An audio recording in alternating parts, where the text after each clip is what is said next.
সালাম, নমস্কার, নমবোধ্যায় এবং শুভ সময় বন্ধুরা। আশা করি সুখে শান্তিতে আছেন, থাকুন এই প্রত্যাশাই করি। কিন্তু এই অনুরোধও করব, অন্যের সুখ নিয়েও একটু ভাবুন। আমরা অনেকেই সুখে থাকলেও পৃথিবীর সবাই সুখী না। কেন? হাজার কারণ। এর মধ্যে অন্যতম হলো যুদ্ধ। একটি যুদ্ধে মানুষ মরে, সম্পদ নষ্ট হয়, রাষ্ট্র ধ্বংস হয়, নিষ্পাপ শিশুরা এতিম হয়, নারীরা বিধবা হয়, বৃদ্ধরা আশ্রয়হীন হয়। এক কথায় যুদ্ধ মানে সংঘাত, সংঘর্ষ, লক্ষ লক্ষ মানুষের জান, মাল, ইজ্জত, আব্রুর বিনাশ। তাই কোনো শান্তিপ্রিয় মানুষই যুদ্ধ কামনা করতে পারে না। আমিও চাই না যুদ্ধ, আশা করি আপনারাও চান না এই যুদ্ধ। কিন্তু তবু আমাদের অসহায় চোখে দেখতে হচ্ছে রক্তাক্ত অনেক যুদ্ধ, নির্মম দৃশ্য, রক্ত, লয়, ক্ষয়, ধ্বংস, বিপর্যয়। কিন্তু আমরা চাইলেই পারি এই যুদ্ধ আটকে দিতে।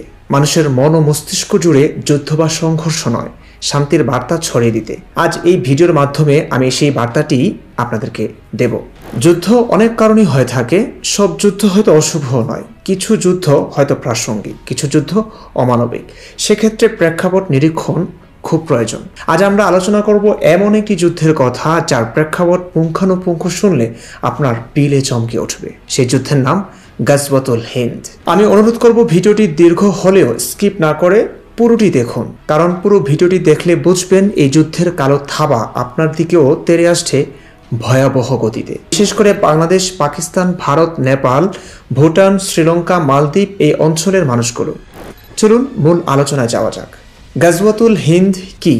গাজওয়া শব্দের অর্থ যুদ্ধ। হিন্দ মানে একটি স্থান।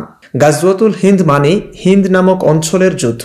এই যুদ্ধের কথা যারা শুনেছেন তারা নিশ্চয়ই জানেন মুসলিমরা হিন্দুস্থানের সাথে যুদ্ধের অপেক্ষা করছে বিগত 1400 বছর ধরে।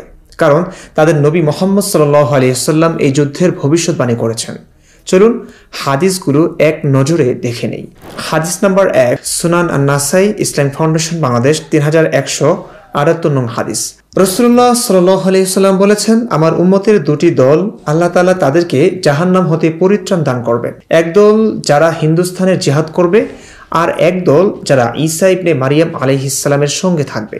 দ্বিতীয় হাদিস, রাসূলুল্লাহ সাল্লাল্লাহু আলাইহি ওয়াসাল্লাম হিন্দুস্তান তথা ভারতবর্ষ যুদ্ধ সম্পর্কে আমাদেরকে প্রতিশ্রুতি দিয়েছেন।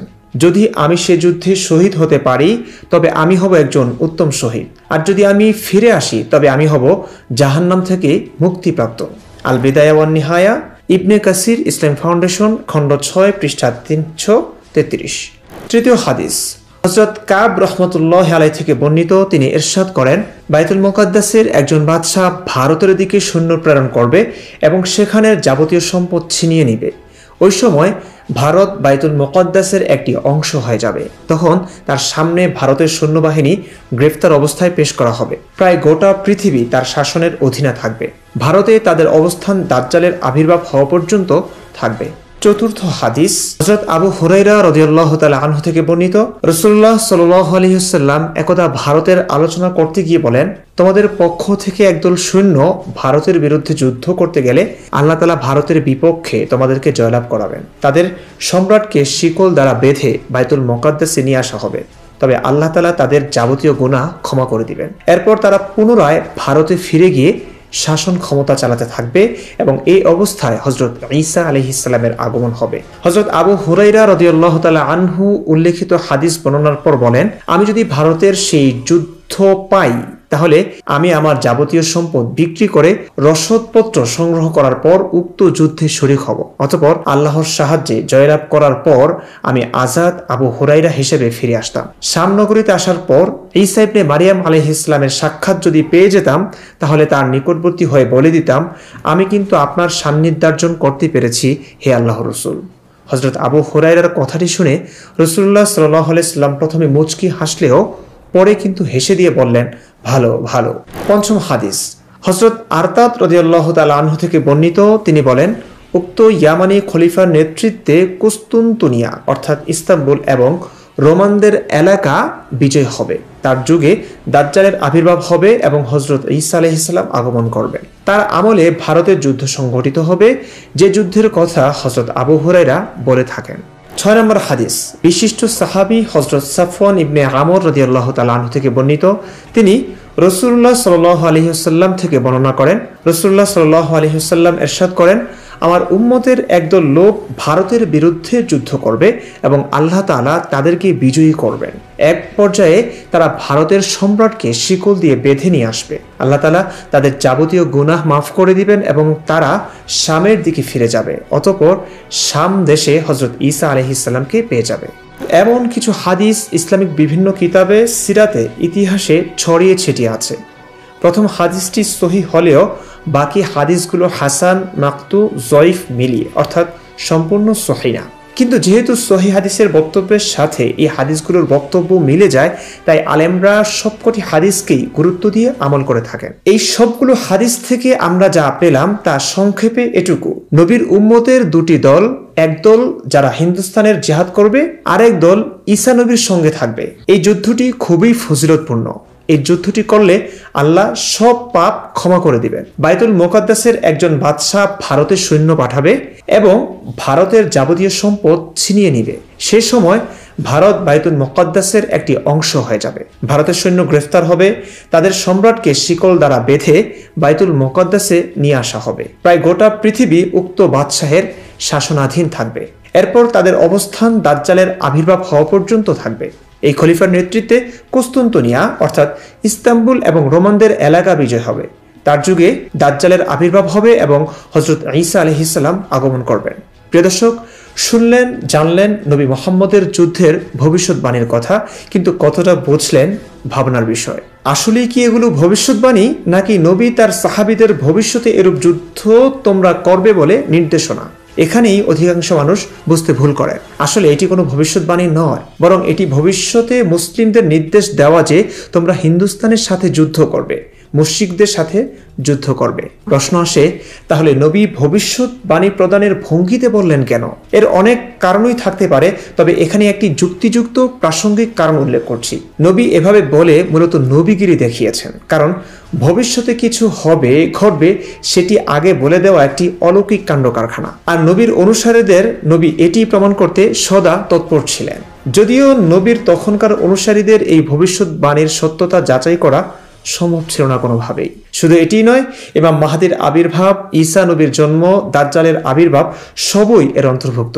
যাদের সামনে নবী এই ভবিষ্যৎবাণী প্রদান করে নবী বনেছিলেন, তারা কি আজ কেউ জীবিত আছে বা কিয়ামত অবধি জীবিত থাকবে যে নবীর এই কথাগুলোর সত্যতা তারা যাচাই করে তারপর সিদ্ধান্ত নেবেন তিনি আসলে সত্যিকার নবী কিনা বা তার ভবিষ্যৎবাণী ফলেছে কিনা? না।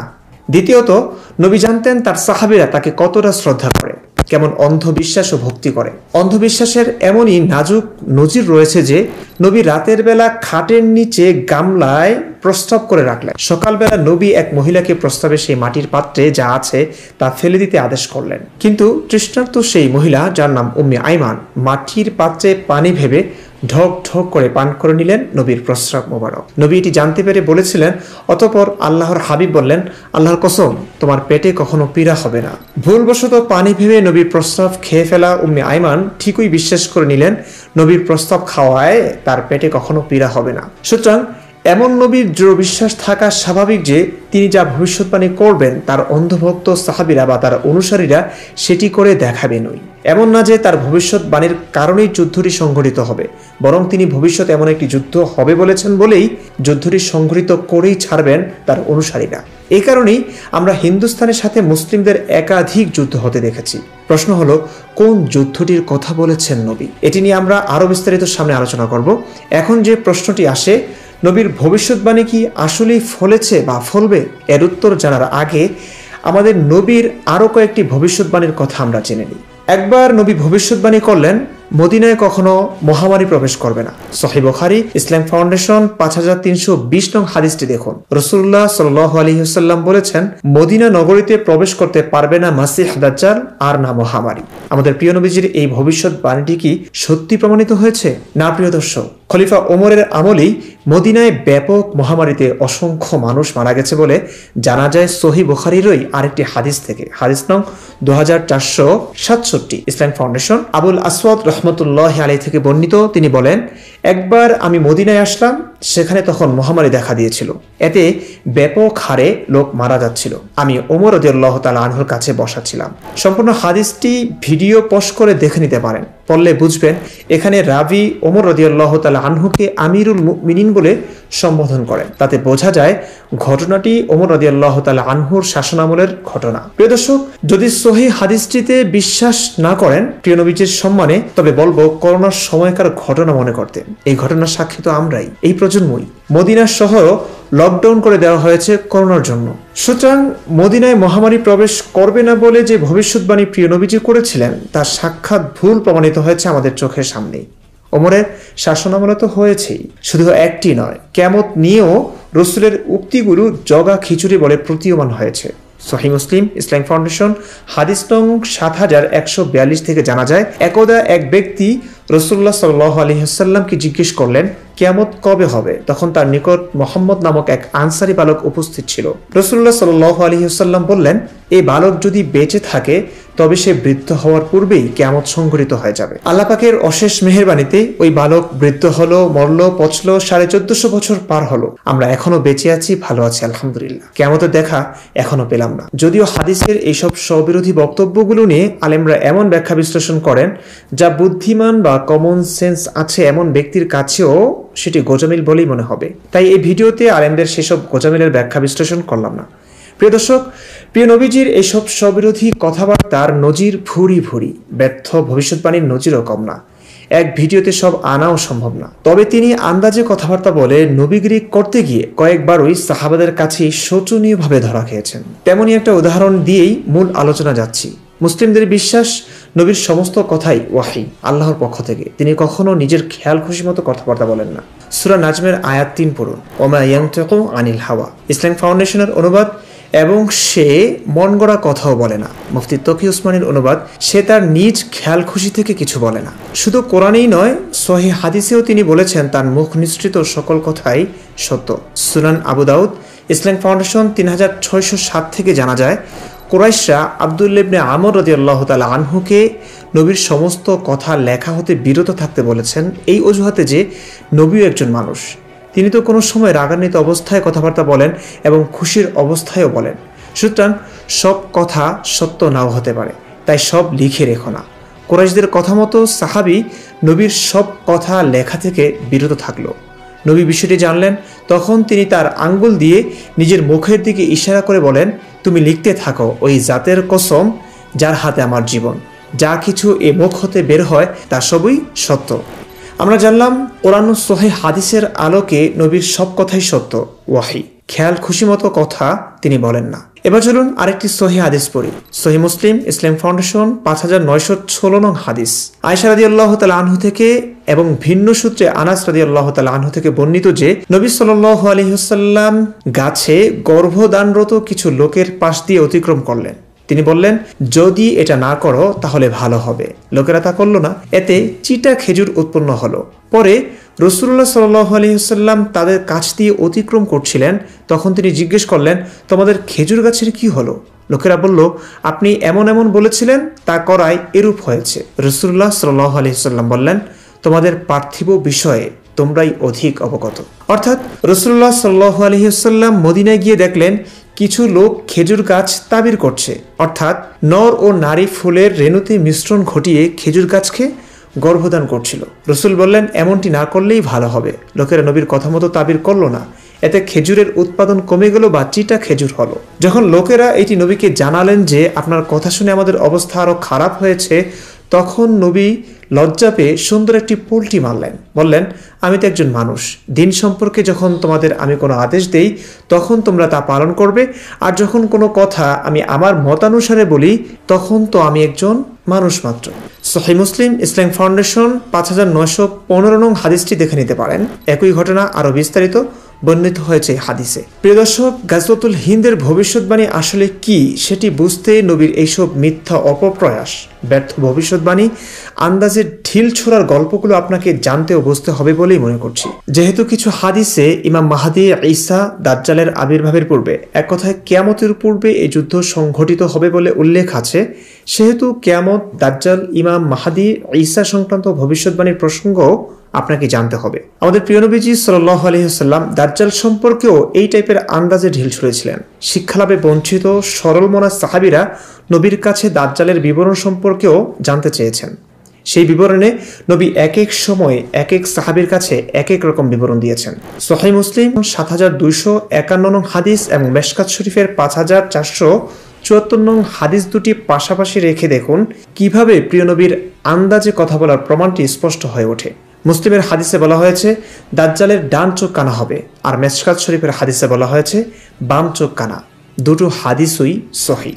দর্শক, একজন মানুষের পক্ষে এটি খুবই স্বাভাবিক যে আগে এক সাহাবীকে দাজ্জালের বিবরণ দিতে এক চোখ কানা হবার কথা বলেছেন, তারপর আরও কিছু দিন বা মাস বা বছর অতিবাহিত হওয়ার পর আরেক সাহাবীও যখন দাজ্জালের বিবরণ জানতে চাইলেন, তখন মুহাম্মদ সাল্লাল্লাহু আলাইহি সাল্লাম ভুলে গিয়েছিলেন আগে ঠিক দাজ্জালের কোন চোখ কানা হবার কথা বলেছিলেন, তাই তিনি অন্য চোখ কানা বলেছেন। সাহাবীরও মনে না থাকাটা খুব স্বাভাবিক। যাই হোক, অনেক দার্শনিক এ কারণে প্রিয় নবীজির সমালোচনা করতে গিয়ে বলেছেন নবীজি একটু বেশি পাকনামি করেছেন, এমন পাকনামির দৃষ্টান্তও কম না। যাই হোক, এক ভিডিওতে নবীর সমস্ত পাকনামি করতে গিয়ে ধরা খাওয়ার দৃষ্টান্ত তুলে ধরা সম্ভব না। যেটুকু দেখলেন আশা করি বুঝলেন আমাদের প্রিয় নবীজির কত কত ভবিষ্যৎবাণী তার যুগে বা কয়েক বছর পরেই ভুল প্রমাণিত হয়েছে। বুঝলেন নবীজি কি পরিমাণ আন্দাজে কথাবার্তা বলতেন। এসব বোঝা এজন্য জরুরি যে এমন নবীর মুখ থেকেই আমরা শুনেছি হিন্দুস্তানের সাথে যুদ্ধের ভবিষ্যৎবাণী। তাই এটি কেমন ভবিষ্যৎবাণী আশা করি এতক্ষণে বুঝে গেছেন। হিন্দুস্তান নিয়ে রাসূল কেন ভবিষ্যৎবাণী করলেন? প্রিয় দর্শক, একটি প্রশ্ন হয়তো জাগছে আপনাদের অনেকের মনে, হিন্দুস্তান যুদ্ধ নিয়ে এমন ভবিষ্যৎবাণী কেন করলেন মুহাম্মদ সাল্লাল্লাহু আলাইহি ওয়াসাল্লাম? ইসলাম সম্পর্কে ন্যূনতম জানাশোনা মানুষ মাত্র জানবেন নবী মুহাম্মদের পুরো জীবন অতিবাহিত হয়েছে যুদ্ধ করতে করতে, একের পর এক দেশ জয় করতে করতে, গনিমতের মাল হস্তগত করতে করতে, নন মুসলিম পুরুষদের হত্যা করে তাদের অসহায় নারী ও শিশুদের দাসী বানিয়ে তাদের সম্পদ হিসেবে ভোগ করতে করতে মুহাম্মদ সাল্লাল্লাহু আলাইহি ওয়াসাল্লাম এইসব কাজ করেছেন আল্লাহর নাম করে। ইসলাম অনুসারে এই পৃথিবীর মালিকানা আল্লাহর, যেমন সূরা বাকারার ১০৭ নং আয়াতে বলা হয়েছে আলাম তা'লাম আন্নাল্লাহা লাহু মুলকুস সামাওয়াতি ওয়াল আরদ, তুমি কি জানো না আল্লাহরই জন্য আকাশমণ্ডলী ও পৃথিবীর রাজত্ব আল্লাহর হাতে। এর মানে কি? আল্লাহ কি এই পৃথিবীতে এসে বসবাস করতে চান, রাজত্ব করতে চান? কিভাবে? আল্লাহ তো নিরাকার, আমরা কেউ তাকে দেখিনি, তার আওয়াজ শুনিনি, তার কথা শুনেছি মুহাম্মদ নামের একজন মানুষ থেকে। তাহলে এই পৃথিবীর রাজত্ব আল্লাহর, এটা বলে আসলে নবীর আল্লাহ কি বোঝাতে চেয়েছেন? বোঝাতে চেয়েছেন এই পৃথিবী যেহেতু আল্লাহর আর মুহাম্মদ যেহেতু আল্লাহর নবী, তাই পৃথিবীর সকল ভূখণ্ড তোমার হস্তগত করো, জিহাদ করো, অমুসলিমদেরকে হত্যা করো। এরকম বহু আয়াত আছে কোরআনে। আল্লাহ জিহাদ খুব ভালোবাসেন। সূরা সফের ৪ নং আয়াতে বলা হয়েছে ইন্নাল্লাহা ইউহিব্বুল্লাযীনা ইউকাতিলুনা ফি সাবিলিহি সাফফান কাআন্নাহুম বুনিয়ানুম মারসুস, নিশ্চয়ই আল্লাহ তাদের ভালোবাসেন যারা তার পথে যুদ্ধ করে সারিবদ্ধভাবে, যেন তারা একটি দৃঢ় প্রাচীর। আল্লাহর পথে যুদ্ধ বলতে নবীকে না মানা মানুষ অর্থাৎ মুশরিক, ইহুদি, খ্রিস্টানদের হত্যা করে তাদের সম্পদ ও নারী শিশুকে গনিমতের মাল হিসেবে ভোগ করা, এটি হচ্ছে ইসলামিক জিহাদ। এই গনিমতের মাল আল্লাহর খুব পছন্দের, মুসলিমদের জন্য তা পবিত্র, হালাল। বলা হয়েছে ফাকুলু মিম্মা গনিমতুম হালালান তাইয়্যিবা ওয়াত্তাকুল্লাহ ইন্নাল্লাহা গফুরুর রহিম, তোমরা যা কিছু গনিমত হিসেবে পেয়েছো তা হালাল ও পবিত্রভাবে খাও এবং আল্লাহকে ভয় করো, নিশ্চয়ই আল্লাহ ক্ষমাশীল ও দয়ালু। যাই হোক, মুহাম্মদের আল্লাহ গনিমত অর্থাৎ অমুসলিমদের ধন সম্পদ, নারী ও শিশুকে হালাল ও পবিত্রভাবে খেতে বলেছেন। প্রিয় দর্শক, কোরআনের শত শত আয়াত এবং সহস্র সহিহ হাদিসেই এই যুদ্ধ, গনিমত, দাসী ভোগের কথা বলা হয়েছে।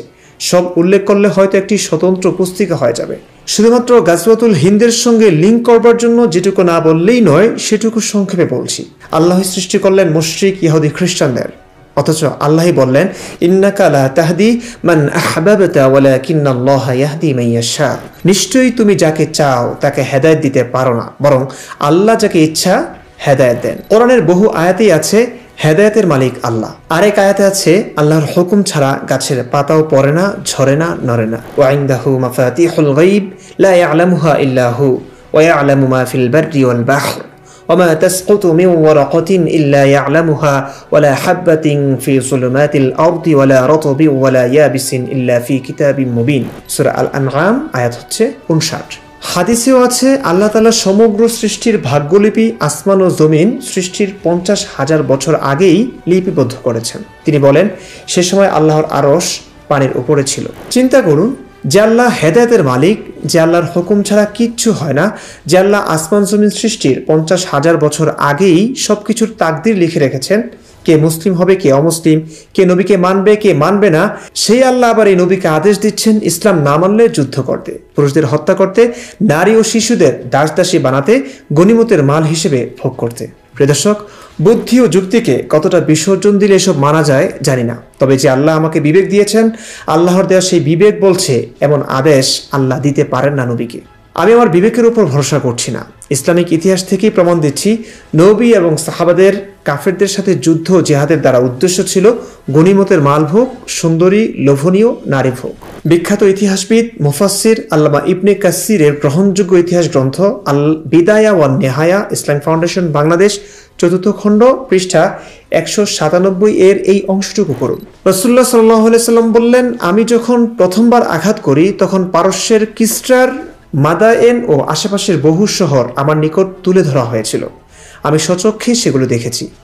উপস্থিত সাহাবীগণ বললেন, ইয়া রাসূলুল্লাহ সাল্লাল্লাহু আলাইহি সাল্লাম, দোয়া করুন আল্লাহ যেন ওইগুলোর উপর আমাদেরকে বিজয়ী করে দেন, আমরা যেন ধন সম্পদ গনিমতের মাল রূপে পেতে পারি এবং নিজ হাতে ওদের শহর নগর পদদলিত করতে পারি।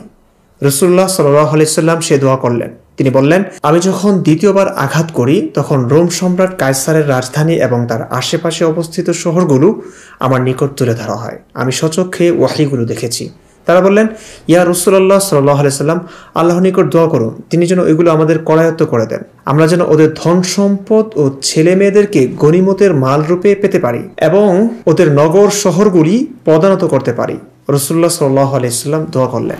আল বিদায়া ওয়ান নিহায়ার 4th খণ্ড 201 পৃষ্ঠাটি পড়লেও যুদ্ধে নবী ও সাহাবীদের প্রধান উদ্দেশ্য কি তা স্পষ্ট বোঝা যায়। মুহাম্মদ তো আমাদের রোমক ও পারস্য সম্রাটের ধন সম্পদ ভোগ করবার প্রতিশ্রুতি দিয়েছিলেন, অথচ আমাদের সঙ্গীরা এখন পায়খানায় যাওয়ার নিরাপত্তাও পাচ্ছেন না। প্রিয় দর্শক, খন্দকের যুদ্ধে যখন মুসলিম দল কাফেরদের কাছে অসহায় হয়ে পড়ে তখন নবীর সাহাবীরা নবী ও আল্লাহর উপর বিরক্ত হয়ে এসব বলছিল।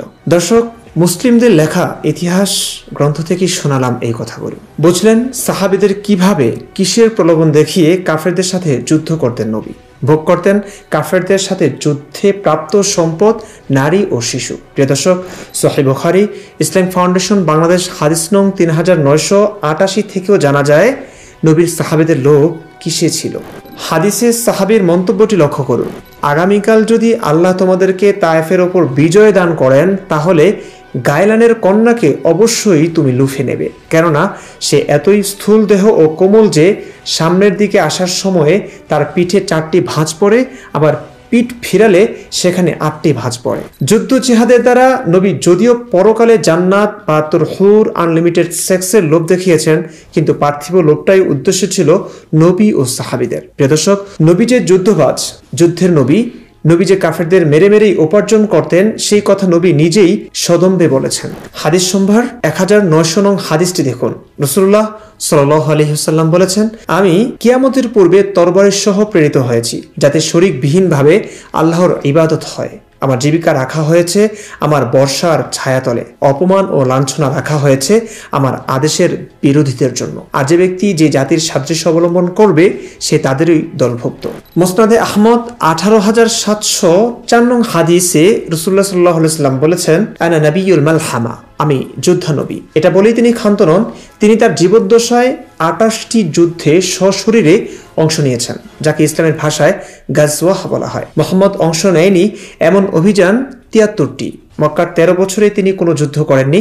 মদিনার 10 বছরে যোদ্ধা নবী 28 যোগ 73 সমান 101টি যুদ্ধ সংঘটিত করেছেন, নিজে উপস্থিত থেকে বা অন্যের মাধ্যমে। সুতরাং আমাদের এই যোদ্ধা নবী যে যুদ্ধ নিয়েই ভাববেন, শান্তিময় পৃথিবীতে যুদ্ধই বাঁধাবেন, যুদ্ধ নিয়েই ভবিষ্যৎবাণী করবেন, সেটি খুব স্বাভাবিক। প্রশ্ন জাগা স্বাভাবিক, মুহাম্মদ সাল্লাল্লাহু আলাইহি ওয়াসাল্লাম জীবনে এত যুদ্ধ করে গেলেন, এত দেশ জয় করলেন, এত নারীকে দাসী বানালেন, এত কাফের হত্যা করলেন, কাফেরদের এত সম্পদ হস্তগত করলেন, তিনি কেন হিন্দুস্তানের সাথে যুদ্ধের ঘোষণা দিয়ে গেলেন যা তার মৃত্যুর পর সংঘটিত হবে? প্রিয় দর্শক, এই আলোচনাটি বুঝতে হলে আপনাকে কয়েকটি প্রশ্নের উত্তর খুব পরিষ্কার জানতে হবে। 1. রাসূল কি আসলে হিন্দুস্তান বা ভারতবর্ষের যুদ্ধের কথা বলেছেন? হাদিসে বর্ণিত হিন্দ বা সিন্ধ বলতে রাসূলের যুগে কোন ভূখণ্ডকে বোঝানো হয়েছে? 2. হিন্দ বলতে ভারতবর্ষ বুঝিয়ে থাকলে ভারতের সাথে রাসূলের সম্পর্ক কি 3. এই যুদ্ধটি কিসের ভিত্তিতে হবে, প্রতিরক্ষামূলক নাকি আক্রমণাত্মক? 4. ভারতবর্ষে তো অতীতে অনেকগুলো যুদ্ধই হয়েছে, তো ভবিষ্যৎবাণীর আলোকে গাজওয়াতুল হিন্দ আসলে কোনটি? 5. এটি কি আসলেই ভবিষ্যৎবাণী ছিল? প্রথম প্রশ্ন, রসুল কি আসলেই ভারতবর্ষের যুদ্ধের কথা বলেছেন কিনা? এর উত্তর জানতে হাদিসে রসুলের ভাষার দিকে নজর বোলাতে হবে। উদাহরণস্বরূপ আমরা আবু হুরাইরা এবং সাওবান রাদিয়াল্লাহু তাআলা আনহুর হাদিস দুটির আরবি শব্দের দিকে লক্ষ্য করি। গাজওয়াতুল হিন্দ, তাগজুল হিন্দ, দুটি হাদিসেই আরবি হিন্দ শব্দটি এসেছে। এই হিন্দ মানে কি? রসুলের যুগে হিন্দ বলতে কোন অঞ্চলকে বোঝানো হতো? আল হিন্দ দ্বারা ভৌগোলিকভাবে দুটি স্থানকে নির্দেশ করে। এক, ইরাকের বসরা নগরী, যেমন শেখ মশহুর হাসান শিয়া আল ইরাক ফি আহাদিসা ওয়া আসারিল ফিতান ওয়াল মালাহিম গ্রন্থে বলেন, হিন্দ বলে কখনো কখনো ইরাকের বসরা নগরীকেও বোঝানো হয়ে থাকে। 2, ভারত উপমহাদেশ, যা ভারত, পাকিস্তান, বাংলাদেশ, নেপাল, ভুটান ও শ্রীলঙ্কা নিয়ে গঠিত। প্রিয় দর্শক, জানলেন হাদিসে বর্ণিত হিন্দ শব্দ দুটি অঞ্চলকে নির্দেশ করে, ইরাকের বসরা নগরী, ভারত উপমহাদেশ। কিন্তু ওলামায়ে কেরাম নববী যুগের নিকটবর্তী অর্থ ও স্থান অর্থাৎ ইরাকের বসরা নগরীকে বাদ দিয়ে সমুদ্রের ওপারের দূরবর্তী ভারত উপমহাদেশকে উদ্দেশ্য নিয়েছেন। প্রচারণা চালাচ্ছেন হিন্দুস্তানের সাথে যুদ্ধ বিগ্রহ করবার। কেন করছেন এটি? শুধু প্রশ্ন রেখে গেলাম, উত্তর দিলাম না। 2 নম্বর প্রশ্ন, হিন্দ বলতে ভারতবর্ষ বুঝিয়ে থাকলে ভারতের সাথে রসুলের সম্পর্ক কি ছিল? কেন তিনি ভারতের সাথে যুদ্ধ করতে চেয়েছেন? ভারতের সাথে কি মোহাম্মদের কোনো শত্রুতা ছিল? না প্রিয় দর্শক, এমন কিছুই না। ইতিহাস থেকে জানা যায় মক্কার একজন চিকিৎসক ছিলেন হারিস ইবনে কালদা, যিনি ভারতের গুন্দেশপুর এসেছিলেন চিকিৎসা শাস্ত্রে উচ্চতর জ্ঞান অর্জনের জন্য। মুহাম্মদ সাল্লাল্লাহু আলাইহি সাল্লামের আমলের এই আরব চিকিৎসকের নানা বিবরণ অসংখ্য ইসলামিক গ্রন্থে পাওয়া যায়। কিছু জয়ফ হাদিসে পাওয়া যায় মুহাম্মদ সাল্লাল্লাহু আলাইহি সাল্লাম তার সাহাবীদের এই সাকিফ গোত্রীয় হারিস ইবনু কালদাহ এর নিকট চিকিৎসার জন্য পাঠাবেন। সুনান আবু দাউদ ইসলামিক ফাউন্ডেশন 3837 নং হাদিস থেকে জানা যায় মুহাম্মদ সাল্লাল্লাহু আলাইহি সাল্লাম অসুস্থ ব্যক্তিদের ভারতীয় চন্দন কাঠ ব্যবহারের নির্দেশ দিতেন। এই অংশটুকু পড়তে পারেন। তিনি বলেন, তোমরা তোমাদের সন্তানদের গলার অসুখে কেন তাদের গলা মালিশ করো, বরং তোমাদের উচিত এ রোগের জন্য হিন্দুস্তানের চন্দন কাঠ ব্যবহার করা। দর্শক, এ সকল তথ্য থেকে বোঝা যায় মুহাম্মদ সাল্লাল্লাহু আলাইহি ওয়াসাল্লামের আমলে হিন্দুস্তান জ্ঞান বিজ্ঞান ও শিক্ষা দীক্ষায় বেশ এগিয়ে ছিল এবং দূর দূরান্ত থেকে মানুষ ভারতে এসে উচ্চশিক্ষা গ্রহণ করত। ফলে ভারতের সভ্যতার সাথে তাদের পরিচিতির কথাও অস্বীকার করা যায় না। সেই কারণেই ভারত আরব অঞ্চলের মানুষের জন্য ছিল একটি অত্যন্ত লোভনীয় জায়গা। এই লোভেই কি নবী মুহাম্মদ হিন্দুস্তানের সাথে যুদ্ধ করতে চেয়েছেন? সুনান আন-নাসাই ইসলামিক ফাউন্ডেশন 3178 নং হাদিসটি আবার দেখুন। রাসূলুল্লাহ সাল্লাল্লাহু আলাইহি ওয়াসাল্লামের গোলাম সাওবান রাদিয়াল্লাহু তাআলা আনহু থেকে বর্ণিত, তিনি বলেন, রাসূলুল্লাহ সাল্লাল্লাহু আলাইহি ওয়াসাল্লাম বলেছেন, আমার উম্মতের দুটি দল, আল্লাহ তাআলা তাদেরকে জাহান্নাম হতে পরিত্রাণ দান করবেন। একদল যারা হিন্দুস্তানের জিহাদ করবে, আর একদল যারা ঈসা ইবনে মারইয়াম আলাইহিস সালামের সঙ্গে থাকবে। হাদিসটি সহিহ। হাদিসের ভাষার দিকে একবার মানবিক দৃষ্টি দিন। উম্মতের দুটি দল, আল্লাহ তাআলা তাদেরকে জাহান্নাম হতে পরিত্রাণ দান করবেন। একদল যারা হিন্দুস্তানের জিহাদ করবে। মানে আপনি যত আকাম কুকাম, ধর্ষণ, লুট, দুর্নীতি, যত বড় পাপই করেন না কেন, হিন্দুস্তানের সাথে যুদ্ধ করলেই জাহান্নাম থেকে মুক্তি পাবে। কি দোষ তাদের? কোন দোষে হিন্দুস্তানের কোটি কোটি নারী নবীর উম্মতের দাসীতে পরিণত হবে? কোন অপরাধে নবী মুহাম্মদ এবং ইসলাম ধর্ম সম্পর্কে না জানা হিন্দুস্তানের কোটি কোটি নিষ্পাপ শিশু বন্দী হবে, দাস হবে? কোন অপরাধে হিন্দুস্তানের বাবারা তাদের সন্তান হারাবেন, স্বামীরা তাদের স্ত্রীদের দাসী হয়ে মুসলিমদের খাট কাঁপাতে দেখবেন? কোন অপরাধে? শুধুমাত্র প্রশ্ন রেখে গেলাম, উত্তর আপনাদের বিবেকের উপর ছেড়ে গেলাম। তৃতীয় প্রশ্ন, এই যুদ্ধটি কিসের ভিত্তিতে হবে, প্রতিরক্ষামূলক নাকি আক্রমণাত্মক? এর উত্তর আমরা ইতিপূর্বেই পেয়েছি, এটি আক্রমণাত্মক। কারণ হিন্দুস্তানের সাথে নবী মুহাম্মদ বা ইসলামের কোনো শত্রুতা নেই, ছিল না। অনেক মুসলিম ভাই বোনেরা আবার আক্রমণাত্মক যুদ্ধ যে ইসলামে আছে সেটি বিশ্বাসই করতে পারেন না। তাদের জন্য সংক্ষেপে এর রেফারেন্স দেখাচ্ছি। সূরা তাওবা আয়াত 123, ইয়া আইয়ুহাল্লাযীনা আমানু ক্বাতিলুল্লাযীনা ইয়ালুনাকুম মিনাল কুফফার ওয়ালইয়াজিদু ফীকুম গিলযাহ ওয়া'লামু আন্নাল্লাহা মা'আল মুত্তাকিন। হে মুমিনগণ, কাফেরদের মধ্যে যারা তোমাদের নিকটবর্তী তাদের সঙ্গে যুদ্ধ করো, আর তারা যেন তোমাদের মধ্যে কঠোরতা দেখতে পায়।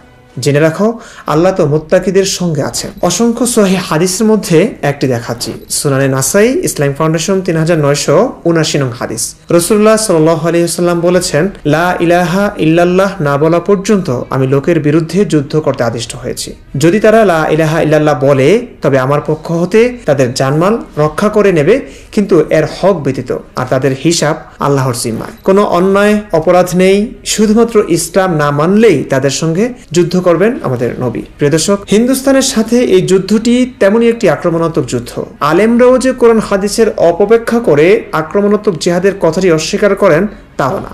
গাজওয়াতুল হিন্দ সংক্রান্ত বহু গ্রন্থ লেখা হয়েছে। উদাহরণস্বরূপ পাকিস্তানের লাহোর ইউনিভার্সিটির প্রফেসর ডক্টর ইসমতুল্লাহ লিখিত গাজওয়াতুল হিন্দ থেকে একটি উদ্ধৃতি দেখুন। উক্ত বইয়ের 27 নম্বর পৃষ্ঠায় আছে, জিহাদ প্রতিরক্ষামূলক এবং আক্রমণাত্মক উভয় প্রকারই হতে পারে। উপরোক্ত 5টি হাদিস একথা অত্যন্ত সুস্পষ্টভাবে প্রমাণ করে। গাজওয়াতুল হিন্দের জিহাদ শুধুমাত্র আত্মরক্ষার মধ্যেই সীমাবদ্ধ হবে না, বরং আক্রমণাত্মক ও অগ্রসরমানও হবে এবং দারুল কুফরের ভেতর প্রবেশ করে কাফিরদের সাথে যুদ্ধ করা হবে। গাজওয়া এবং বাস উভয় বাক্যই এই অধ্যায়ে সুস্পষ্ট। গাজওয়ার আবিধানিক অর্থ আক্রমণাত্মক যুদ্ধ।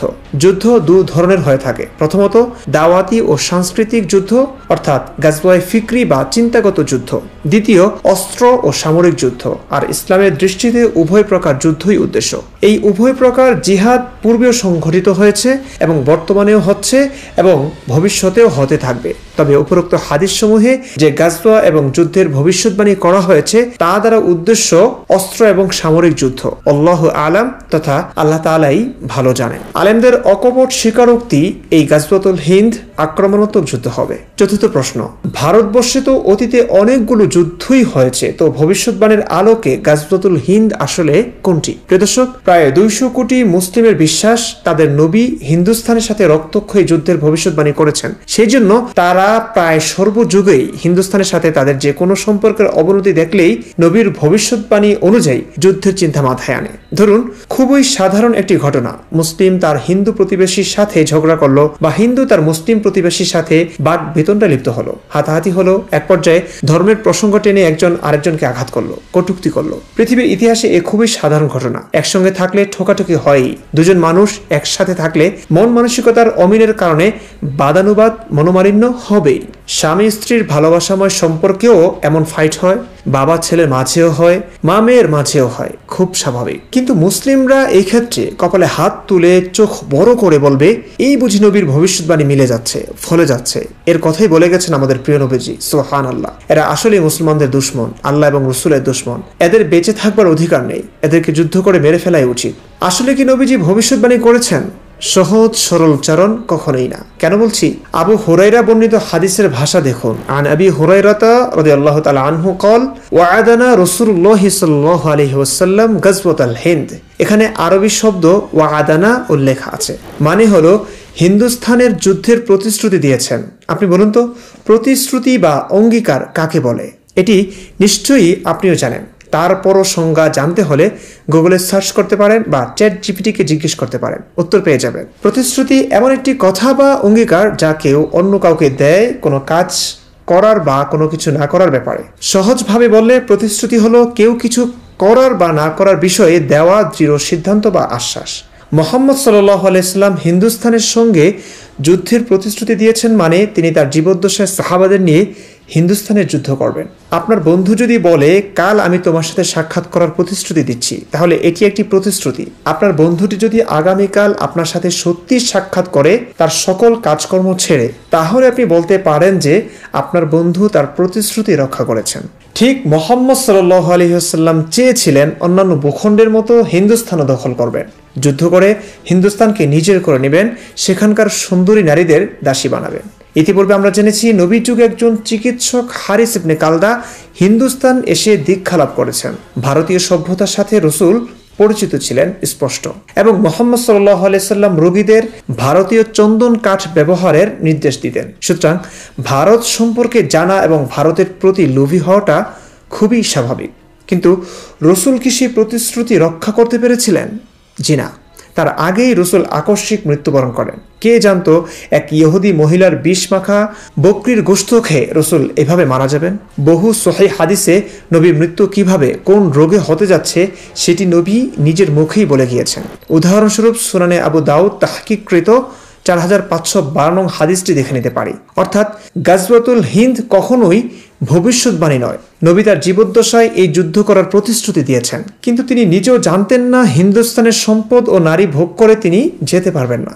সাহাবীদের দেওয়া বর্বর, অসভ্য, জঘন্য, মানব জাতির জন্য হুমকিস্বরূপ এই প্রতিশ্রুতি রক্ষা করবার তৌফিক মহান স্রষ্টা তাকে দেননি, আলহামদুলিল্লাহ। কিন্তু তার স্বল্প শিক্ষিত বা শিক্ষালাভে বঞ্চিত এই সরল মনা অনুসারীরা আজও নবীর দেওয়া বর্বর প্রতিশ্রুতিটিকে ভবিষ্যৎবাণী মনে করে আদা জল খেয়ে তা পূরণ করবার প্রচেষ্টায় আছেন, প্রস্তুতি নিচ্ছেন। প্রিয় দর্শক, তর্কের খাতিরে বা এ সম্পর্কে অন্যান্য হাদিসের আলোকে যদি মেনেই নেই গাজওয়াতুল হিন্দের বিষয়টি একটি ভবিষ্যৎবাণী, তবু এটি কোনোভাবেই অলৌকিক কিছু তো নয়ই, বরং হাস্যকর একটি ভবিষ্যৎ বার্তা। এতে প্রমাণিত হয় কেবল নবী মুহাম্মদের ভাওতাবাজি আর মিথ্যে হওয়ার সুস্পষ্ট বিজ্ঞাপন। কেন? গাজওয়াতুল হিন্দ সম্পর্কিত হাদিসগুলোতে আবার চোখ বোলান। উদাহরণস্বরূপ সাওবান রাদিয়াল্লাহু তাআলা আনহু বর্ণিত হাদিসটি দেখুন আরেকবার। হাদিসে বলা হয়েছে, আমার উম্মতের মধ্যে দুটি দলকে আল্লাহ তাআলা জাহান্নাম থেকে নিরাপত্তা দিয়েছেন। একটি দল যারা হিন্দুস্তানের যুদ্ধে শরীক হবে, জাহান্নাম থেকে মুক্তি দিয়েছেন। হাদিসে মাজি বা অতীতকালীন ক্রিয়াপদ ব্যবহার করা হয়েছে, আরবি শব্দ আহরাজা, যার অর্থ হলো মুক্তি দিয়েছেন। মানে ভবিষ্যতে যারা হিন্দুস্তানের সাথে যুদ্ধ করবে তাদের আল্লাহ আগে ভাগেই মুক্তি দিয়ে ফেলেছেন। কি হাস্যকর! স্পষ্টই বোঝা যাচ্ছে এটি রসুল ভবিষ্যৎবাণী করেননি, বরং তার জীবদ্দশায় হিন্দুস্তানের সাথে যুদ্ধের ইচ্ছে, প্রস্তুতি এবং পরিকল্পনা ছিল। সেই যুদ্ধের প্রস্তুতি স্বরূপ সাহাবাদের মনে এই যুদ্ধের ফজিলত শোনাচ্ছেন। বলছেন, সামনে একটি যুদ্ধ হবে হিন্দুস্তানের সাথে, সেই যুদ্ধে অংশগ্রহণকারীদের জাহান্নাম থেকে মুক্তি দিয়েছেন। আরে ভাই, মরার পরই না জান্নাত জাহান্নাম। যাই হোক, এমন লোভনীয় ফজিলত তিনি সব যুদ্ধে যাওয়ার আগেই শোনাতেন। হাদিসের ভুরি ভুরি দৃষ্টান্ত আছে। যুদ্ধে মানুষের জীবন যাবে, সম্পদ ব্যয় হবে, জান ও মাল খরচের জন্য মোটিভেশন তো চাই। দ্বিতীয়ত, এই হাদিসে অপর আরেকটি দলের কথা বলা হয়েছে, যাদেরকেও আল্লাহ জাহান্নাম থেকে মুক্তি দিয়েছেন। তারা ঈসা ইবনে মারিয়াম আলাইহিস সালামের সঙ্গে মিলে যুদ্ধ করবে। এক কথায় এই হাদিসটি বোঝাচ্ছে দুটি দলকে আল্লাহ জাহান্নাম থেকে মুক্তি দিবেন। এক দল হিন্দুস্তানের সাথে যুদ্ধ করবে, অপর দল ঈসা ইবনে মারিয়ামের সাথে মিলে যুদ্ধ করবে। অর্থাৎ ঈসা, যিনি কিয়ামতের আগে মাহদি দাজ্জালের সময়ে আসবেন, তার সাথে যুদ্ধ করবে, যা অনেক দেরি। আর এই হাদিসটি প্রমাণ করে এই দুটি দল এক না, বরং আলাদা আলাদা দল। অথচ আবু হুরায়রা বর্ণিত এই হাদিসটি বলছে ভিন্ন কথা। একটু পড়ুন। আবু হুরায়রা রাদিয়াল্লাহু তাআলা আনহু থেকে বর্ণিত, রাসূলুল্লাহ সাল্লাল্লাহু আলাইহি ওয়াসাল্লাম হিন্দুস্তানের যুদ্ধের আলোচনার প্রাক্কালে বলেছেন, অবশ্যই তোমাদের একটি দল হিন্দুস্তানের সাথে যুদ্ধ করবে। আল্লাহ সেই দলের যোদ্ধাদের সফলতা দান করবেন এবং তারা হিন্দুস্তানের রাষ্ট্রপ্রধানদের শিকল বা বেড়ি দিয়ে টেনে আনবে। আল্লাহ তাআলা সেই দলের যোদ্ধাদের ক্ষমা করে দিবেন। অতঃপর মুসলিমরা যুদ্ধ থেকে ফিরে এসে ঈসা ইবনে মারিয়াম আলাইহিস সালামকে সিরিয়ায় পেয়ে যাবে। অর্থাৎ একই দল হিন্দুস্তানের সাথে যুদ্ধ করবে এবং তারাই যুদ্ধ শেষে ঈসা ইবনে মারিয়ামের সঙ্গে যুদ্ধে শরীক হবে। এই হাদিসটি আগের হাদিসটির বক্তব্যের পরিপন্থী এবং এটি বোঝাচ্ছে যে হিন্দুস্তানের যুদ্ধটি কিয়ামতের আগে ইমাম মাহদি, ঈসা, দাজ্জালের সময়ে সংঘটিত হবে। এবং গাজওয়াতুল হিন্দ নিয়ে আলেমদের উত্তেজনাপূর্ণ বক্তব্য ও লিখিত পুস্তকাদিতেও তারা এটি বলছেন যে গাজওয়াতুল হিন্দ হবে কিয়ামতের আগ মুহূর্তে, ইমাম মাহদি, ঈসা তখন থাকবেন। এদিকে ইতিহাস সাক্ষী, হিন্দুস্তানের সাথে মুসলিমরা ইতিপূর্বে অনেকগুলো যুদ্ধ করে ফেলেছে। 712 খ্রিস্টাব্দে মোহাম্মদ বিন কাসিমের সিন্ধু আক্রমণ, 1000 থেকে 1200 খ্রিস্টাব্দ পর্যন্ত মাহমুদ গজনবী 17 বার আক্রমণ করেন হিন্দুস্তান। বিখ্যাত যুদ্ধ তারাইন সংঘটিত হয় এর মাঝে। 1306 থেকে 1526 খ্রিস্টাব্দ পর্যন্ত দিল্লি সুলতানাতের অসংখ্য যুদ্ধ সংঘটিত হয়। 1526 থেকে 1857 পর্যন্ত মুঘল সাম্রাজ্যের যুদ্ধসমূহ। এমন বহু যুদ্ধ মুসলিমরা পাক ভারতের ভূখণ্ডে ঘটিয়েছে। প্রাক মুঘল যুগে প্রায় 20 থেকে 30টি বড় যুদ্ধ, অজস্র ছোট যুদ্ধ, মুঘল যুগে 10 থেকে 15টি বড় যুদ্ধ, আধুনিক যুগে অর্থাৎ ভারত পাকিস্তানে 4টি বড় বড় যুদ্ধ, সব মিলিয়ে 40 থেকে 50টি বড় মুসলিম হিন্দুস্তান যুদ্ধ ইতিহাসে নথিভুক্ত রয়েছে। তবে ছোট খাটো সংঘর্ষের সংখ্যা কয়েকশো হতে পারে।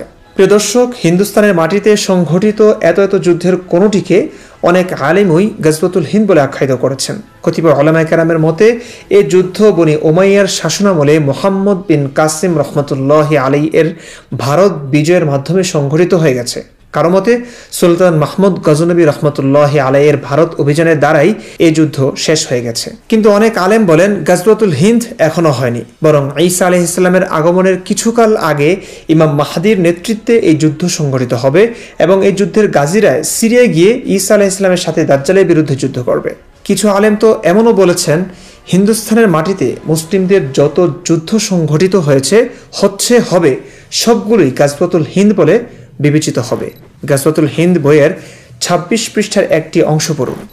হিন্দুস্তানের মূর্তি পূজারী এবং মেরাজের পবিত্র ভূমি জবরদখলকারী অভিশপ্ত ইহুদি উভয়ে মুসলিম বিশ্বের সম্মিলিত ও নিকৃষ্ট দুশমন। তাদেরকে হিন্দুস্তান ও ফিলিস্তিনের মুসলিম অঞ্চলসমূহ থেকে অপসারণ করা ওয়াজিব। ওয়াজিব মানে অবশ্য পালনীয় বিধান, মানে মুসলিমরা হিন্দুস্তান থেকে হিন্দুদের তাড়াবেই। এটি তাদের ধর্মীয় বিধান, তাদের আল্লাহ ও নবীর আদেশ, সেটি তারা করবেই। পৃষ্ঠা ২৭ অংশটি পড়ুন। উপরোক্ত হাদিসসমূহে গাজওয়া এবং জিহাদকে কোনো বিশেষ যুগ এবং সময়ের সাথে নির্দিষ্ট করা হয়নি, যা এ কথা প্রমাণ করে জিহাদ শেষ যুগ পর্যন্ত অব্যাহত থাকবে। এমনকি সাইয়্যিদিনা ঈসা ইবনে মারিয়াম আলাইহিস সালাম আকাশ থেকে অবতরণ করে দাজ্জালকে হত্যা করবেন এবং এ কথা সহিহ হাদিস দ্বারা প্রমাণিত। প্রিয় দর্শক, ভিডিওটি সম্পূর্ণ দেখলে নিশ্চয়ই বুঝবেন এই সহিহ হাদিস বা কোরআন বা নবীর কথা কতটা গ্রহণযোগ্য, কতটা সত্য। অথচ এই অসত্য ও গ্রহণযোগ্য কথার কারণে যুগে যুগে শুধু অমুসলিমরাই মরেছে তা নয়, একটি যুদ্ধ সংঘটিত হলে দুপক্ষের লোকই মরে, ক্ষতিগ্রস্ত সবাই হয়। ইসলামের কারণে কি শুধু অমুসলিমরাই ক্ষতিগ্রস্ত হচ্ছে? না, মুসলিমরাও হচ্ছে এবং বেশি হচ্ছে। এই সমস্ত হাদিস যাচাই বাছাই ছাড়া অন্ধের মতো বিশ্বাস করে মুসলিম বিশ্বই অশান্তি ও অস্থিরতার মধ্যে ডুবে আছে। হাদিসগুলোর অস্পষ্টতার কারণে আলেমরাই শত শত ভাগে ভাগ হয়ে পড়েছেন। তাদের অন্ধ অনুসারীরাও দিকভ্রান্ত হয়ে ঘুরছে। কোন আলেমের কথা শুনবে, কাকে মানবে, কাকে ছাড়বে, কার কথায় বিশ্বাস করবে, কার কথায় করবে না। মুসলিম উম্মাহর শত শত মত ও পথ সর্বযুগেই অস্থিরতা সৃষ্টি করেছে, এখনো করছে, সামনেও করবে। উল্টাপাল্টা মন গড়া এসব হাদিসকে আল্লাহ প্রদত্ত ওয়াহি ভেবে ধোঁকা শুধু আলেমরাই খাচ্ছে না, পুরো মুসলিম উম্মাহ খাচ্ছে। এসব হাদিস নিয়ে কিভাবে ধোঁকা খাচ্ছে, কতভাবে খাচ্ছে, কত অশান্তি হচ্ছে তা বিস্তারিত বলার সুযোগ হয়তো নেই। আপনার আমার চোখের সামনে যা ঘটেছে তার দিকেই সামান্য ইঙ্গিত প্রদান করছি। রসুলের কিয়ামত, ইমাম মাহদি, দাজ্জাল, ঈসা আলাইহিস সালাম নিয়ে অনেক অনেক ভবিষ্যৎবাণী আছে। সেগুলো কতটা বানোয়াট তা হয়তো পুরো ভিডিওটি নিরপেক্ষভাবে দেখে থাকলে বুঝে গেছেন। মুসলিম বিশ্বই কি এসব বিশ্বাস করে? এই পর্যন্ত আমাদের এই যুগেই কত ঈসা এসে গেল, কত মাহাদির আবির্ভাব হলো। সর্বপ্রথম মুসলিমরাই এদের নিয়ে হাসাহাসি করেছে, অবিশ্বাস করেছে। এই ছেলে ৫ বছর আগে নিজেকে ঈসা নবী দাবি করলো, তারপর ২ বছর আগে সে গ্রেফতার হলো। শুধু কি উনি, এই হুজুরও নিজেকে ঈসা নবী দাবি করলো, তারপর মুসলিমরা কি নবীর ভবিষ্যৎবাণী অনুযায়ী তাকে বুকে টেনে নিয়েছেন যে এসে গেছে ঈসা, আমরা ধন্য? না প্রিয় দর্শক, তার অবস্থা হয়েছে এই, আলেমরাই ঈসা আলাইহিস সালামকে ডিম থেরাপি দিতে বাধ্য হয়ে উঠবে। শুধুই কি ঈসা আলাইহিস সালামকে নিয়ে ইতং বিতং? না, বড় বড় আলেমরা নানা সময়ে মাহদির আগমন নিয়ে ভবিষ্যৎবাণী করেছেন। তাদের ভবিষ্যৎবাণীও তাদের প্রিয় নবীর মতোই ভুল প্রমাণিত হয়েছে আমাদের চোখের সামনেই। যেমন কাজী ইব্রাহিম বলেছেন ২০১৯ সালে মাহদির বয়স ৪০ বছর হবে। হাফিজি হুজুর আমাকে বলছে ২০১৯ সালে ইমাম মাহদির বয়স ৪০ বছর হবে। আরেক জাজ্জেল আলেম আল্লামা আব্বাসী তিনি আবার বলেছেন, যারা বলে ২০২৬ সালে ইমাম মাহদি বের হবেন তারা গাঁজাখোর। অনেকে বলছে ২০২৬ সালে তিনি বের হবেন, এরা গাঁজাখোর। দর্শক, আমরা এখন ২০২৫ সালে অবস্থান করছি। অনেক মাহাদি কিন্তু এসে গেছেন। এই লোকও বিশাল মঞ্চে নিজেকে মাহদি দাবি করলেন। এই হুজুরও নিজেকে ইমাম মাহদি দাবি করলেন। কিন্তু এই ইমাম মাহদির জায়গাও জেলেই হয়েছে। পাকিস্তানের মোহাম্মদ কাসিম কি সত্যি ইমাম মাহদি? এই লোকেরে ইমাম মাহদি মানছেন অনেকেই। এই চ্যানেল তো উনি ইমাম মাহদি দাবি নয়, কেবল অনেক ভিডিওর মাধ্যমে প্রমাণও দিচ্ছেন। এতে কি ইমাম মাহদি বনে গেছেন? না, কোনো আলিমই তাকে ইমাম মাহদি বলে মানছেন না। এভাবে মুসলিমরা আত্মকলহে যুগে যুগে যেমন ধ্বংস হয়েছে, নিজেরাই কামড়াকামড়ি করে নিজেরাই খেয়েছে নিজেদের মাংস, তেমনি কামড়াকামড়ি এই যুগে আমাদের চোখের সামনেও চলছে এবং সর্বযুগেই হয়তো চলতেই থাকবে। কেউ হয়তো দেখা পাবে না ইমাম মাহদির, ঈসা ও দাজ্জালের, এমনকি কিয়ামতেরও না। মানুষের আয়ুষ্কাল আর কতদিন? 70-80 বছর বা 100 বছর? এই ক্ষুদ্র জীবনের প্রতিটি যুগেই হয়তো মানুষ কিছু পরিবর্তন ও পাপ দেখে বলবে, এই তো কিয়ামতের আলামত দেখা দিয়েছে, এই তো ইমাম মাহদি চলে এসেছে, এসে গেছে ঈসা, এসেছে দাজ্জাল। আবার সর্বযুগেই কিছু মানুষ বানোয়াট হাদিসের সঙ্গে মিলিয়ে তাদেরই ভুলে গড়া মাহদি, ঈসা, দাজ্জালকে তারাই করবে অস্বীকার। কারো আর জানা হবে না মোহাম্মদের কথার সত্যতা, ভবিষ্যৎবাণীর সত্যতা। কিন্তু যুগে যুগে এই মোহাম্মদের কারণে মানুষের একটুখানি সময় ও সঠিক গবেষণার অভাবে অন্ধবিশ্বাসের জাতাকলে পিষ্ট হচ্ছে শত সহস্র নিষ্পাপ প্রাণ। পৃথিবী হারাচ্ছে লক্ষ লক্ষ নিষ্পাপ মানুষ। আকাশ বাতাস ভারী হচ্ছে নারীদের বুক ফাটা আর্তনাদে। ভিডিওটি আর দীর্ঘ করতে চাচ্ছি না। দর্শক, দেখলেন মুহাম্মদ সাল্লাল্লাহু আলাইহি সাল্লাম নবী দাবি করবার পরে নবীগিরি দেখাতে আন্দাজে অনেক কথাই বলেছেন, ভবিষ্যৎবাণীও করেছেন, যা তার যুগে বা কিছুকাল পরেই ভুল প্রমাণিত হয়েছে। দেখলেন যুদ্ধের নেশায় কেমন উন্মত্ত থাকতেন নবী। জানলেন যুদ্ধলব্ধ সম্পদই তার উপার্জন ছিল। প্রমাণ পেলেন যুদ্ধ ও জিহাদের দ্বারা নবী ও সাহাবীদের উদ্দেশ্য নারী ও গনিমতই ছিল। দেখলেন হিন্দুস্তান নিয়ে কত কত ধোঁয়াশাপূর্ণ একটি ভবিষ্যৎবাণী বা যুদ্ধের আকাঙ্ক্ষা প্রকাশ করলেন নবী। কোরআনে গাজওয়াতুল হিন্দের কথা নেই, কয়েকটি হাদিসে এর উল্লেখ থাকলেও সেগুলো এক একটা পরস্পর বিরোধী বক্তব্যে ভরপুর। সহিহ হাদিসের সঙ্গেও জয়ীফ হাদিসের নেই কোনো মিল বা সঙ্গতি। অথচ আলেমরা দুর্বল হাদিসটির উপর নির্ভর করেই হিন্দুস্তানের যুগে যুগে এত এত যুদ্ধের পরেও এখনো এই যুগে যুদ্ধের জন্য প্রস্তুত হচ্ছেন। কিয়ামত পর্যন্ত ওত পেতে থাকবেন হয়তো প্রতি যুগের সরলমনা আলেম বা মুসলিম উম্মাহ। স্রেফ নবী মুহাম্মদের চিরাচরিত স্বভাব অনুযায়ী হিন্দুস্তানের সাথেও তার যুদ্ধের আকাঙ্ক্ষার কারণে মুসলিমরা যুগে যুগে এই ভূখণ্ডে রক্ত ছড়িয়েছে। সেই রক্ত নেশা নিয়ে এখনো মুসলিম উম্মাহ সদম্ভে প্রচারণা চালিয়ে যাচ্ছে। আপনারা জানলেন গাজওয়াতুল হিন্দ স্রেফ আক্রমণাত্মক একটি যুদ্ধ, অর্থাৎ হিন্দুস্তানবাসীদের কোনো অন্যায় অপরাধ নেই, শান্তিপূর্ণভাবে বসবাস করছে নিজ ভূখণ্ডে। অথচ তাদের মাটিতে, তাদেরই ভূখণ্ডে, তাদেরই রক্ত ঝরাবার পায়তারা করে আসছেন মুসলিমরা কেবলমাত্র 1400 বছর আগে এক মানুষের আকাঙ্ক্ষার কারণে, একটি মত প্রদানের কারণে, একটি ভবিষ্যৎবাণীর কারণে। আদৌ কি ভবিষ্যৎবাণী? ভবিষ্যৎবাণী হলে হিন্দুস্তানে সংঘটিত শত শত যুদ্ধের কোনটিকে নবীর ভবিষ্যৎবাণীর যুদ্ধ হিসেবে ধরব? আগে বলেছি এটি কোনো ভবিষ্যৎবাণী নয়, বরং নবীর আকাঙ্ক্ষার কারণেই নবীর উন্মাদ অনুসারীরা হিন্দুস্তানে যুগে যুগে রক্তপাত করেছে, এখনো করছে, সামনেও হয়তো করবে। শুধু তাই নয়, নবী ও সাহাবীদের মতো আজও মুসলিমরা যুদ্ধলব্ধ নারী ও সম্পদের নেশায় কালো জীব বের করে আছেন। এখনো সোশ্যাল মিডিয়া স্ক্রলিং করলে ভারতীয় সুন্দরী নারীদের, নায়িকাদের দাসী হিসেবে ভোগ করবার নববী নেশা দেখা যায় অনেক মুসলিমদের পোস্টে, বক্তব্যে। অনেকেই তামান্না ভাটিয়াকে দাসী হিসেবে পেতে চান, অনেকেই তার পছন্দের হিরোইনকে দাসী হিসেবে পেতে চান। এই চাচার পছন্দ ঐশ্বরিয়া রায়। শুনুন কি বলছেন তিনি। रजिस्टर में एंट्री करो और अपने दिमाग में राय मेरी है, मेरी रहेगी। জোয়ান বুড়ো সবাই একই নেশায় উন্মত্ত। এই 70 বৃদ্ধকে দেখুন, তিনি তার ছেলেকে সাক্ষী রেখে নায়িকা মাধুরীকে তার জন্য নির্বাচন করে রেখেছেন অগ্রিম। मैं अपने बेटे को गवाह कर रहा हूँ, ठीक है, ये मेरा बेटा है।